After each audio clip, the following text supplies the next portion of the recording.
bangsa. Bangsa yang hebat pasti akan ada dari dorongan atau dari konsep keluarga-keluarga yang hebat. Bagaimana bisa membangun suatu bangsa kalau keluarga-keluarganya itu hancur, kalau keluarga-keluarganya itu basicnya dari unit terkecil itu juga tidak baik. Nah, disinilah orang tua ini memiliki kewajiban mendidik putra-putrinya. Kita ingin punya anak yang hebat. Tidak ada satu orang tua pun yang menginginkan tidak memiliki anak yang hebat. Kita ingin menjadi anak yang hebat itu butuh proses. Tidak seperti membalikkan sebuah telapak tangan, simsalabim, abrakadabra, nggak bisa. Ya, seperti apa sih konsepnya? Yang pertama, di dalam surah Luqman itu disebutkan tadi bahwa Luqman Hakim itu sebagai orang yang bijaksana. Ketika berbicara itu selalu mengandung hikmah. Karena ketika orang berbicara itu ada yang didengar keluar kuping, masuk kuping kanan, keluar kuping kiri. Ada yang meresap di hati. Sampai bahkan apa yang didengar itu dilaksanakan, diamalkan. Akhirnya ada perubahan-perubahan sikap setelah mendengar. Nah, Luqman ini mengajarkan hikmah, mengajarkan ilmu kepada putra-putrinya. Pertama adalah, jadilah orang yang selalu bersyukur kepada Allah. Ya, jadi kalau kita lihat dari surah Luqman ayat 12 sampai 19 itu ada 9 konsep dalam mendidik anak. Jadi kalau kita ingin memiliki keluarga yang hebat, sekeluarga itu harus betul-betul melaksanakan apa yang ada dalam pedoman Al-Quran. Insya Allah kalau kita ikuti pedoman Al-Quran, kita akan memiliki keluarga yang hebat, yang sakinah, mawaddah, warahmah. Jadi bunda ini ketika diberikan tema keluarga yang hebat akan menjadikan orang tua yang hebat, menjadikan keluarga yang hebat. Berarti di sini adalah yang dijadikan intinya orang tua dulu. Maka Luqman itu mengajarkan kepada putra-putrinya, bersyukurlah kepada Allah. Sebelum mengajarkan kepada putra-putrinya bersyukur, Luqman dulu mempraktekkan dulu bersyukur selalu kepada Allah. Kenapa? Karena landasannya di dalam surah Ibrahim ayat 7, Bismillahirrahmanirrahim, wa id ta'adzana rabbukum la in syakartum la azidannakum wa la in kafartum inna azabi lasyadid. Sungguh telah Allah permaklumkan, barang siapa yang bersyukur kepada Allah, Allah akan tambahkan nikmat kepadamu. Dan barang siapa yang kufur atau yang tidak berterima kasih, tidak bersyukur kepada Allah, maka azab yang sangat pedih akan Allah berikan, timpakan kepada kita. Maka konsep bersyukur itu ada 3. Pertama, perlu banyak membaca Alhamdulillah. Alhamdulillah, ya Allah diberikan anak adalah anugerah. Alhamdulillah, ya Allah diberikan pasangan yang soleh, pasangan yang solehah. Jadi sebelum kita membentuk keluarga, kita rencanakan dulu. Ini kita mau memilih jodoh. Memilih jodoh juga kita harus berpikir, kenapa jodoh harus dipilih? Sedangkan jodoh itu kan sudah ditentukan oleh Allah. Kalau kita tidak memilih dulu, Allah itu memberikan kepada kita waktu, memberikan kepada kita pilihan, kebebasan memilih. Tapi nanti di antara pilihan itu, itulah takdir yang sudah Allah berikan. Kamu berjodoh dengan ini setelah kita usaha. Jangan kamu duduk aja tanpa kita taaruf, kita akan mendapatkan jodoh langsung dari langit. Dan juga rencanakan, planning, bikin rencana. Saya ingin memiliki jodoh. Jodohnya apa? Boleh gak kita mencari kriteria? Sebelum membentuk keluarga itu kita harus memulai dulu dari mana nih? Sebelum menjadi keluarga kita kan punya kriteria dulu. Kalau seorang laki-laki, saya ingin memiliki istri atau pasangan yang soleha. Kenapa? Karena dalam satu keluarga itu akan membentuk tim membentuk satu tujuan. Tujuannya apa? Ingin mendapatkan keluarga yang bahagia. Ya, yang bagaimana? Istri harus yang sekufu. Kalau kita punya istri yang tidak sekufu, punya suami yang tidak sekufu, pasti akan ada benturan-benturan atau komunikasi yang tidak nyambung. Nah, bagaimana kalau misalkan komunikasi tidak nyambung di dalam keluarga, susah mengungkapkan ide atau keinginan di antara kedua belah pihak. Yang satu ke kanan, yang satu ke kiri, yang satu ke depan, yang satu ke belakang, yang satu pengetahuannya tinggi, yang satu di bawah. Maka ketika kita mencari calon pasangan itu, tunkahul mar'am di arba'ah. Bolehkah kita mencari calon pasangan kriteria? Yang cantik boleh, yang ganteng boleh, tapi ingat nanti ada masa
masa rusaknya, masa selesainya tidak abadi.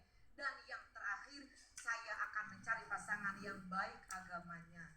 Kalau tidak ada kriteria yang bisa kita pilih, cantiknya enggak begitu banget, gantengnya enggak begitu banget, pengennya sih ya tiga T. Apa T itu? Tajir, takwa, tampan. Pengennya begitu kan? Cari pasangan yang tajir, yang tampan, yang takwa. Untuk perempuan boleh, tapi carilah yang keempat, yaitu agamanya. Kenapa? Karena punya pasangan yang mengerti agama, dia akan menerapkan agama, terutama di dalam porsi Al-Quran, di dalam rumah tangganya. Maka ketika kita mencari pasangan, sebelum kita menikah, carilah yang terbaik. Bibit, bebet, bobot, ketemu. Betul, karena itu akan menentukan untuk kita melaksanakan pernikahan itu, dan juga keturunan kita seperti apa. Karena apa? Buah jatuh tidak akan jauh dari pohonnya. Makanya kita kalau mencari pasangan itu jangan sampai sembarangan, ya. Jangan asal karena cinta, tapi lihat dulu istikharah kedua belah pihak setuju atau tidak. Setelah itu kita sama-sama setuju kedua belah pihak, kepada Allah minta petunjuk, dan ketika Allah menentukan ya itu yang terbaik, terima segala kekurangan dan kelebihannya. Itu jadi yang pertama adalah dalam mencari pasangan. Setelah itu, kalau kita sudah ditakdirkan untuk menikah dengan pasangan kita, maka balikin kepada kita. Kita menikah, ilmunya apa? Jangan cuma modal ilmu cinta, tapi bagaimana konsep-konsep yang akan kita bangun dalam membentuk rumah tangga, agar rumah tangga kita ini menjadi rumah tangga yang kuat, yang kokoh, kalau bisa sampai surganya nanti bersama dengan suami, bersama dengan istri dan anak-anak kita. Lihat Al-Ahzab ayat 35, konsepnya udah jelas. Kalau kita mencari pasangan, innal muslimina wal muslimat, carilah pasangan yang seagama, wal mu'minina wal mu'minat, carilah yang seiman. Jangan sampai cari yang tidak seagama, yang tidak seiman. Karena nanti ketika kita berumah tangga beda agama, itu betul-betul akan ada terjadi benturan-benturan. Makanya prinsip dalam agama kita, nikah beda agama haram. Pegang prinsip itu. Kemudian apa lagi? Cari pasangan itu yang sama-sama baik, jujur. Karena di dalam rumah tangga, kalau suaminya jujur, istrinya jujur, anaknya jujur, insya Allah kejujuran itu kalau dibentuk dalam rumah tangga tidak ada kebohongan. Dan ketika rumah tangga tidak ada kebohongan, itu akan lancar apapun, transparan. Sekali kita berbohong, pasangan kita berbohong dan membohongi satu dengan yang lain, sudah tidak ada lagi kepercayaan. Antraks itu akan saling menyakitkan dan akan saling ketakutan. Rumah tangga akan dibangun dengan kebohongan, kayak sinetron rumah tangga, umpet-umpetan, kayak sinetron. Gak boleh. Rumah tangga itu harus didasari dengan ilmu kejujuran. Maka untuk membentuk orang tua yang hebat itu kita ikuti konsep Al-Quran, pasti jadi orang tua yang hebat. Semuanya berhak untuk mendapatkan keluarga yang hebat, orang tua yang hebat. Kalau ilmunya mengetahui dan ilmunya diamalkan. Mana lagi konsep dalam Al-Quran. Nah, kalau misalkan dalam rumah tangga mau nikah, komitmen, punya prinsip, istiqomah. Kita membangun rumah tangga, mau rumah tangga yang seperti apa? Rumah tangga yang syariatnya di dalam Al-Quran kita laksanakan. Kita bangun rumah tangga yang sakinah, mawaddah warahmah, semuanya kembali kepada Allah. Dan kita dirikan sholat di dalam rumah tangga kita. Terus kita berkomunikasi, berdiskusi dengan calon pasangan kita. Nanti kalau sudah rumah tangga, sholat berjamaah, ngaji berjamaah. Kamu mau gak kalau nanti udah rumah tangga, sholatnya berjamaah, ngajinya berjamaah? Mau apa enggak? Tanya dulu begitu. Jangan nanti kalau udah rumah tangga kita ke sini, harus ada liburan setiap minggu, liburan ke sono, sini, sono. Itu jadi rencana utama. Jangan. Rencanakan dulu bagaimana nanti kalau udah menikah, kamu mau gak rumah tangga dengan saya, sholatnya harus berjamaah, ngajinya harus rutin. Kalau mau, oke, ayo jalan. Bismillah. Kenapa? Rumah tangga yang selalu bangun di dalam rumah tangga itu sujud kepada Allah, berjamaah di dalam ngaji bersama. Wah, dari itu tenang. Rahmat Allah turun. Walaupun rumah kita sederhana, walaupun rumah kita tidak seperti istana, maka disitulah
memiliki putra putri, ibu terlebih dahulu yang harus menjadi contoh.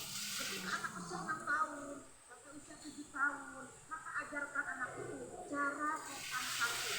Kalau mau ke rumah, kalau mau ke kamar orang tua, ajarkan izin kepada ibu dulu. Mulai dipisahkan tidurnya, yang laki-laki berpisah dengan adik yang perempuan, jangan dicampur.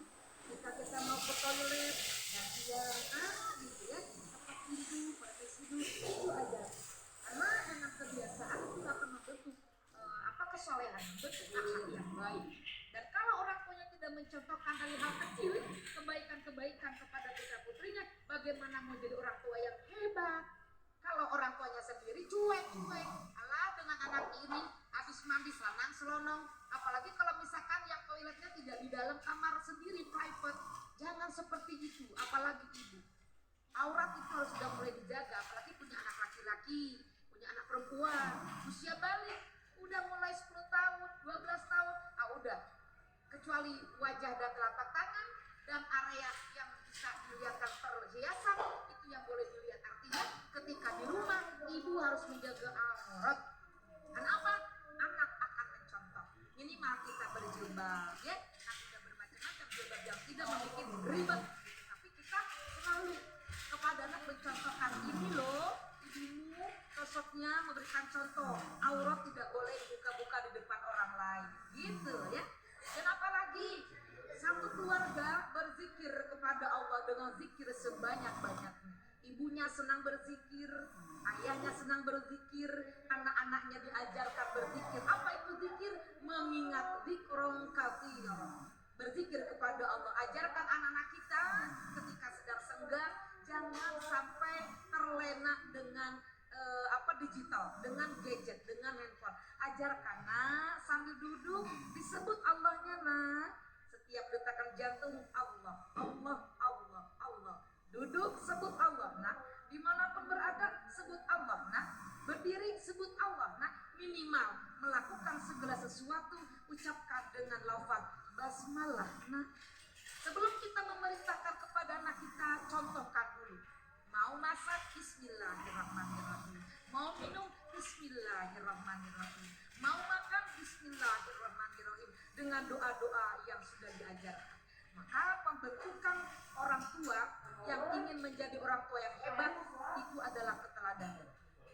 Ketika kita menikah, kalau kita sekufu, kalau kita sama-sama dalam seiring sejalan, ingin membentuk keluarga yang seperti apa? Yang seperti bagaimana? Orang tua yang bagaimana? Karena nanti ketika kita menikah, insya Allah kalau Allah berikan keturunan, maka tugas orang tua adalah mendidik putra putri. Bagaimana mendidik putra putri yang terbaik? Tidak ada lagi. Kembali lagi kepada surah Luqman ayat 12. Pertama, ajarkan ucapan terima kasih, terutama alhamdulillah. Dapat rezeki alhamdulillah, setelah makan alhamdulillah, setelah kita minum alhamdulillah, perbanyak lafaz alhamdulillah, itu tanda syukur yang pertama. Tadi baru pertama, perbanyak ucapan alhamdulillah. Yang kedua, tandanya orang yang pandai bersyukur itu meyakini di dalam hatinya bahwa yang sekarang kita terima, sekarang kita menjadi siapa, alhamdulillah ada kemajuan dalam kehidupan kita. Nah, kamu hebat, nah kamu sekarang sudah besar, nah tak terasa, ya Allah, kamu sekarang udah sekolah, udah luar biasa, semata-mata itu bukan karena kehebatanmu, bukan karena kehebatan ayah bundamu, tapi itu adalah Allah Subhanahu wa ta'ala yang memberikan izin kepadamu dan juga doa orang tua yang dikabulkan oleh Allah. Nah, artinya ajarkan tauhid. Tugas utama seorang ayah dan ibu mengajarkan fondasi keimanan. Kalau anak sudah kuat imannya, setelah besar nanti anak kita mau dihadapkan dengan api di kanan, api di kiri, api di depan, di belakang, di atas, di bawah, dia akan punya prinsip hidup. Allah bersamaku, ada Allah di dadaku, ada Allah di urat nadiku, Allah melihatku. Nah, bagaimana tugas orang tua menjadikan Allah selalu berada di dalam hatinya. Jadi anak kita melakukan apapun akan kembali, aduh aku ingat Allah, aduh aku dilihat Allah nih, aduh aku ini, aduh aku. Nah, aku takut kepada Allah. Nah, bagaimana menanamkan itu? Itu butuh daripada waktu. Kebersamaan kita sering diajarkanlah bagaimana Allah menciptakan langit, menciptakan bumi, menciptakan kita. Banyak bersyukur kita dijadikan sebagai makhluk Allah yang namanya manusia. Dikasih akal, dikasih mata, dikasih hidung, dikasih mulut, tangan, kaki, kuping sempurna Nah ini anggota tubuh yang Allah berikan dengan sempurna ini harus kita bisa melaksanakan. Segala sesuatu itu hanya untuk Allah. Karena kita dari Allah, minallah, ilallah.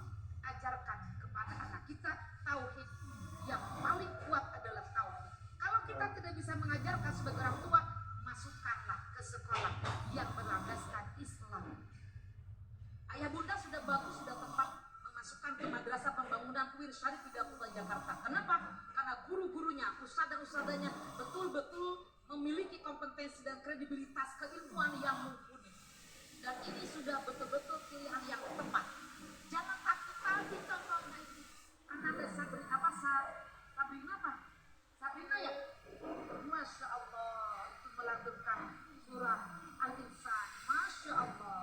Makanya kalau anak kita ini dengan yang hebat, ditanya dulu. Yang kedua, apa yang diajarkan oleh Luqman dan Hakim itu adalah, nah jangan menyekutukan Allah. Ajarkan kepada putra-putri kita, jangan sekali-kali menyekutukan Allah. Artinya menyelingkuhi Allah. Bagaimana menyelingkuhi Allah? Mempercayai selain daripada Allah. Baik mempercayai pada benda yang bisa membawa kemanfaatan. Ini batu kalau kamu pegang batu ini, nanti bisa berilmu besar. Itu namanya musyrik. Antara musyrik dengan iman beda. Sama-sama percaya. Kalau beriman kepada Allah, betul-betul mempercayai Allah yang Maha Esa. Kalau musyrik, berarti itu mempercayai selain pada Allah. Sama-sama percaya. Maka Tuhan mengatakan kepada anak itu, la inna syirka ladzulmun adzim. Karena musyrik itu termasuk adalah dosa yang sangat besar. Ajarkan, tanamkan kepada anak kita hanya percaya wallahu ahad, Allahus somad.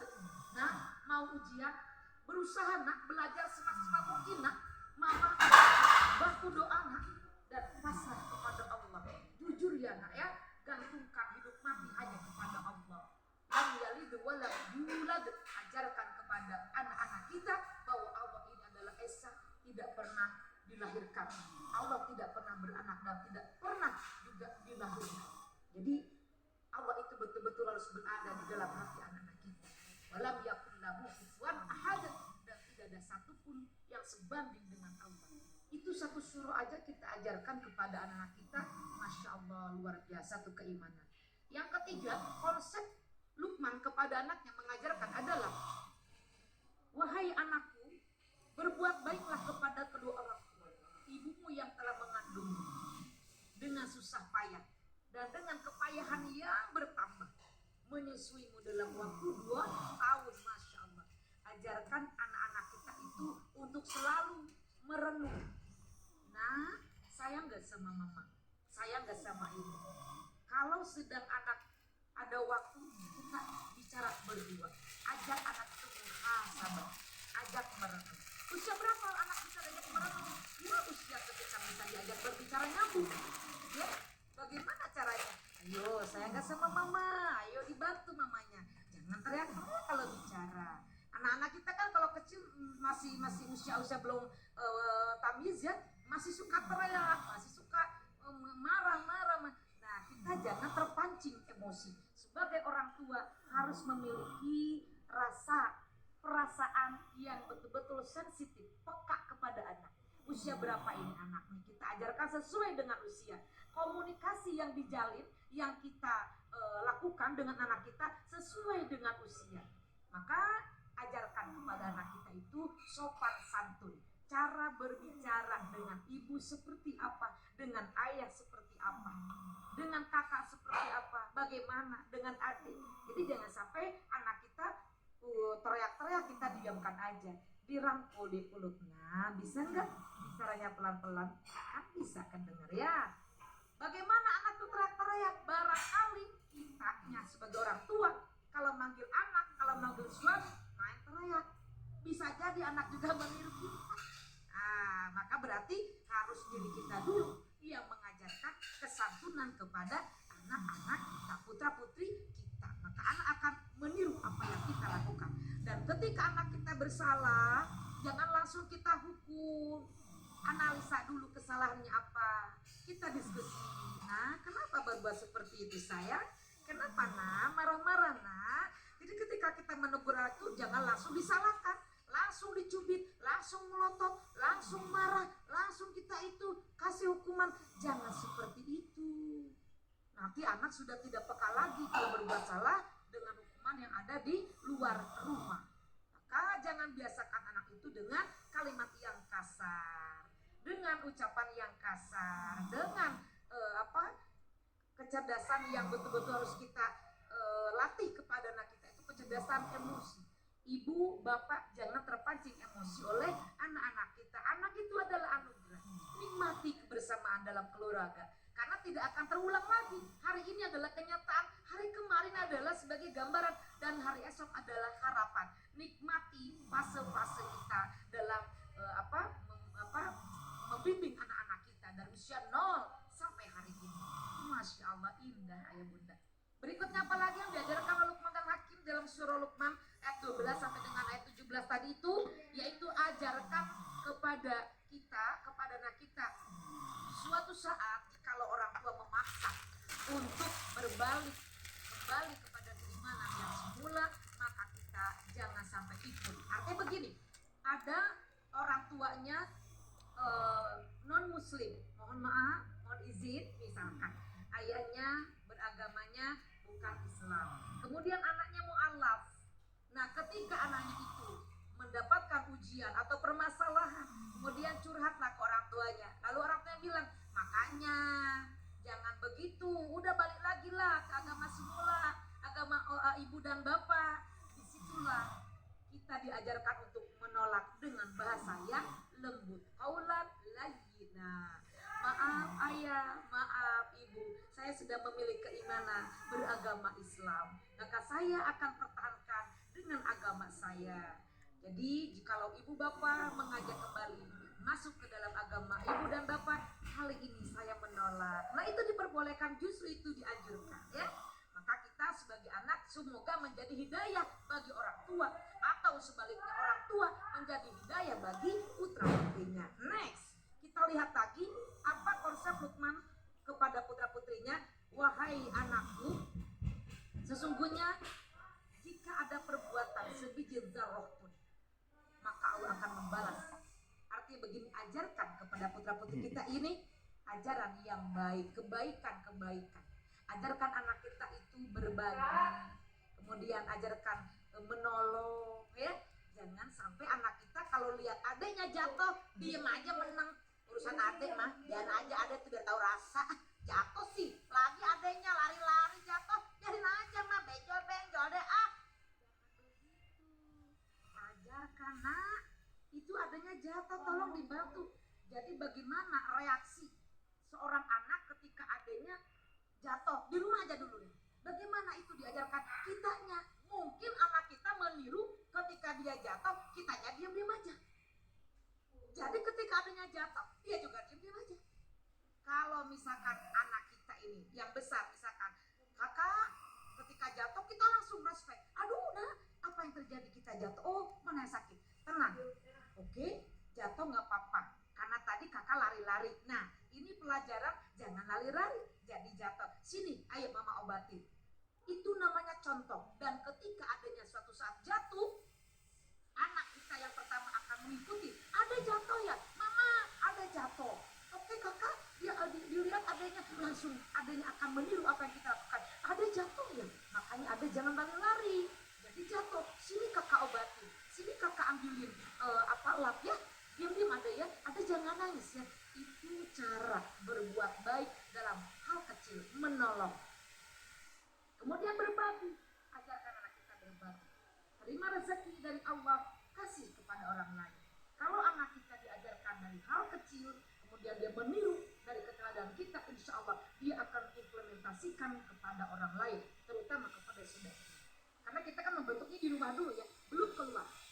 Kemudian apalagi yang diajarkan oleh Luqman Hakim kepada putranya? Wahai anakku, dirikanlah sholat, ajarkanlah sholat kita kepada putra-putri kita. Sebelum kita mengajarkan sholat kepada putra-putri kita, kitanya dulu menjadi orang tua yang cinta sholat, yang mendirikan sholat. Ada mendirikan sholat, ada mengerjakan sholat. Yang bagaimana yang terbaik? Kalau mendirikan sholat, betul-betul sholat itu didirikan, dibangun. Ketika datang azan, kita harus mencontoh kepada anak kita, sambutlah azan dengan senang hati, dengan sukacita. Ayah bunda yang sudah berangkat umroh, yang sudah berangkat haji, bagaimana suasana di Madinah, di Mekah Mukarramah ketika azan berkumandang jam 1, kita dari jam 10 dari hotel masing-masing tuh udah Allahu Akbar, Allahu Akbar. Di hotel tuh kalau belum mandi tuh belum jalan, udah mentang-mentang gak dapat saf di depan. Bagaimana kita menjabut adzan ketika berada di tanah air? Kita implementasikan di dalam keseharian. Ketika mendengar azan, diam, dengarkan, dijawab. Allahu Akbar, Allahu Akbar. Kita ucapkan Allahu Akbar. Semua kegiatan stop. Jangan lagi azan kita ngobrol. Lagi azan masih kita aktivitas yang lain. Ajarkan kepada anak kita menyambut azan. Dan ketika sholat, ajarkan, nah ayo kita sholat. Ayah di depan sebagai imam, istri, ibu di belakang bersama putra putri tercinta. Indah itu namanya, Masya Allah, mahal harganya. Kebersamaan, contoh itu yang harus kita betul-betul praktekkan di dalam rumah tangga kita. Orang tua yang hebat, itulah orang tua yang mencontoh kepada putrinya, putranya, perbuatan yang hebat, amalan yang hebat. Berikutnya, ajarkan lagi, jangan cuma sholat, tapi mengaji. Kalau orang tuanya belum bisa mengaji, jangan malu panggil guru ngaji. Belajar dari nol lagi, belajar dari dasar lagi. Nak, mama, dan juga papa sengaja menyekolahkanmu ke madrasah pembangunan UIN Syarif Hidayatullah. Mama ini nggak bisa baca Quran. Setelah kamu belajar di madrasah pembangunan UIN, diajarkan oleh ustadz dan ustadzahnya, belajar ngaji, anaknya sudah pintar ngaji. Ibu, bapak jangan malu belajar kepada anak kita. Jangan malu. Nah, ajarkan mama, nak, ini mama nggak bisa ngaji. Memang mama belum bisa ngaji, akui kekurangan kita. Mama mau belajar darimu, nak. Gimana, nak? Ini pegang ikornya. Pegang metode yang lainnya. Ada yang qiraat, Baghdadi, metodenya yang lain. Banyak, nak. Mama belajar ya, nak ya. Belajar ya, nak ya. Masya Allah. Itulah yang disebut dengan orang tua yang baik, tidak mau belajar dari anaknya. Sesungguhnya guru itu belajar kepada murid, murid belajar kepada guru. Teach and give. Guru itu bukan berarti guru itu hebat, bisa menjelaskan semua materi. Bukan, justru guru juga belajar dari muridnya. Murid belajar dari guru, guru juga belajar dari murid. Bagaimana subjek pendidikan menyampaikan pesan kepada objek pendidikan dengan media yang ada, maka apakah ada perubahan daripada objek pendidikan setelah disampaikannya pesan-pesan keilmuan-keilmuan kepada objek pendidikan? Bagaimana berhasilnya seorang komunikator kepada seorang komunikat, seorang pembicara, seorang guru sebagai subjek pendidikan menyampaikan pesan kepada peserta didik, itu ketahuan berhasilnya ada perubahan yang signifikan. Maka kita jangan banyak bicara, apalagi orang tua di era milenial seperti sekarang ini. Wah, kalau orang tua kita nih cerewet sama anak nih, kemana aja anak di CCTV. Nak, dari mana nak? Dari mana nak? Mau kemana nak? Dengan siapa nak? Ya Allah, anak juga pusing. Anak di zaman sekarang ini, dia bersahabatnya dengan handphone, bunda. Itu nggak bisa kita tutup mata. Anak kita serba salah, nggak dikasih handphone. Zamannya era globalisasi, era digitalisasi. Semua materi, semua kegiatan pasti akan ada hubungannya kaitan dengan digital, dengan gadget. Anak kita terlalu diporsir, terlalu kita tekan, terlalu kita strain gitu. Masya Allah, nak, jangan begini, jangan begitu, harus begini, harus begitu. Justru anak khawatir di belakangnya melakukan yang dilarang. Jangan begini, justru saya mau melakukan itu. Jangan begitu, saya mau begitu. Karena anak usia remaja itu menjelang meninggalkan masa kanak-kanak, menjelang menyambut masa remaja, itu masa-masa yang rentan. Usia remaja itu adalah usia yang betul-betul perlu kesabaran. Maka di dalam mendidik anak-anak harus dengan sabar. Jangan terpancing emosi, bunda. Tetap tersenyum. Anak kita memang kita anggap masih bayi aja. Nah, pokoknya aku masih bayi. Ternyata anak kita sudah menginjak remaja, sudah menginjak dewasa. Ya Allah, masa-masa pubertas. Apa nih, gimana nih caranya? Kita jangan takut, konsep kembali surah Luqman. Nah, kamu sudah dewasa. Ini batasan-batasan. Ada kesepakatan aturan yang dibuat oleh ayah dan bunda dan juga anak. Bagaimana caranya? Komunikasi. Udah jam berapa nih? Udah habis belum soal waktunya? Masih ada? Masih lanjut? Oh, Bunda kira udah mau habis. Jadi kita di dalam rumah tangga itu harus selalu berkomunikasi. Jangan sampai ayah dan bunda ini tidak mau diajak komunikasi oleh putra putri, atau kita salah menempatkan komunikasi. Karena zaman sekarang ini komunikasi itu sangat penting. Banyak sekali di rumah itu kita serumah tapi happy dengan kegiatan masing-masing. Ayah tertawa sendiri dengan handphonenya karena tertawa melihat YouTube ayah yang disukai. Ketawa sendiri kita bertiga. Ibu megang handphone juga, ketawa ke TV dengan dilihat TikToknya. Ketawa ke TV. Anaknya juga ketawa ke TV. Jadi tiga itu, ayah, ibu, anak, itu semuanya sama-sama tertawa, tapi beda judul. Nah, di zaman sekarang ini fenomena seperti itu. Kadang-kadang satu rumah kayak kos-kosan. Mau minta anak itu untuk makan aja, padahal cuma ke kamar dekat. Kamar ibu sama kamar anak dekat, tapi pakai handphone, tapi pakai WA. Nah, makan. Ini bunda kali, apa ibu bunda suka begitu juga enggak? Nah, makan. Yang masih terjalin komunikasi itu luar biasa, pertahankan.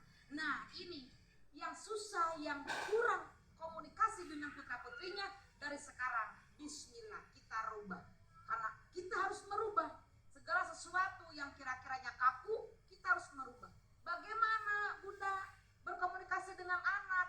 Harus kita tahu situasi dan kondisi anak kita, ya.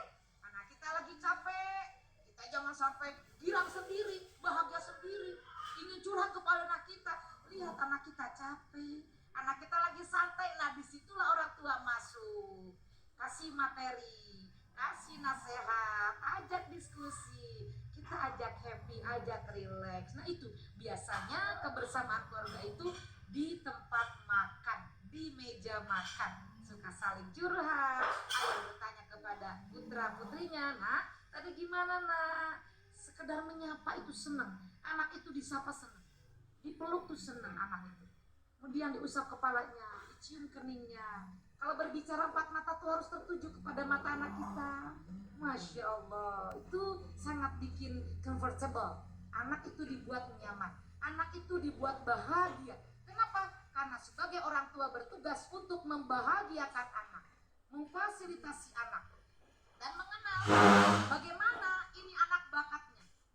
Ingin menjadi orang tua yang hebat, harus kenal dengan kompetensi anak, bakat anak. Anak itu semuanya cerdas, anak kita semuanya hebat. Tidak ada anak yang tidak hebat, tidak ada anak yang tidak cerdas. Tergantung orang tua paham atau tidak di mana bakat anak. Ini anak ini bakatnya di ngaji, kayak tadi nih, hadirat.